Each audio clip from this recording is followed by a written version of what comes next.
پاس طاقت اور پاور نہیں ہے، لیکن ایک بات میں واضح کر دوں کہ عمران خان آج بھی فولاد اور چٹان کی طرح ڈٹ کے کھڑا ہے۔ تمام تر اس فاشسٹ ان حکومتوں اور اداروں کی حرکتوں کے باوجود اور ان کے اس طرح کے غیر آئینی اور غیر قانونی اقدامات کے باوجود، اور نہ وہ ملک سے بھاگا،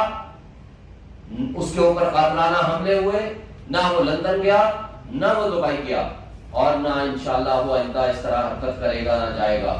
عوام آج بھی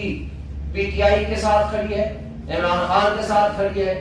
اور عوام کا جو فیصلہ ہے فری اینڈ فیئر الیکشنز، ہم یہ مطالبہ کرتے ہیں کہ وہ ہونا چاہیے، ودن ٹائم ہونا چاہیے، اور تاکہ عوام اپنے فیصلے اپنے ہاتھ میں لیں۔ ایک سٹرانگ ڈیموکریٹک گورنمنٹ آئے گی تو ہمارے معاشی مسائل حل ہوں گے،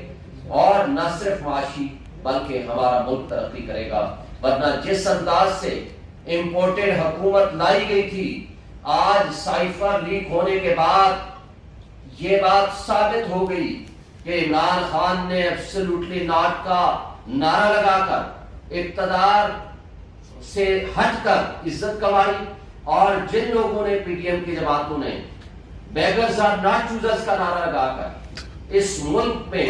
جو ظلم روا رکھا اور اقتدار لیا، آج وہ سب نگوں ہوئے اور ان کے سامنے سائفر کے کنٹینٹ سامنے آ گئے ہیں، اور سب کو یہ پوری دنیا کو سمجھ آ گیا ہے کہ کس طرح یہ حکومت الٹی گئی تھی اور کس انداز اور کس طرح سے وہ لوگ یہاں قابض ہوئے تھے۔ آج اس فاشسٹ حکومت کا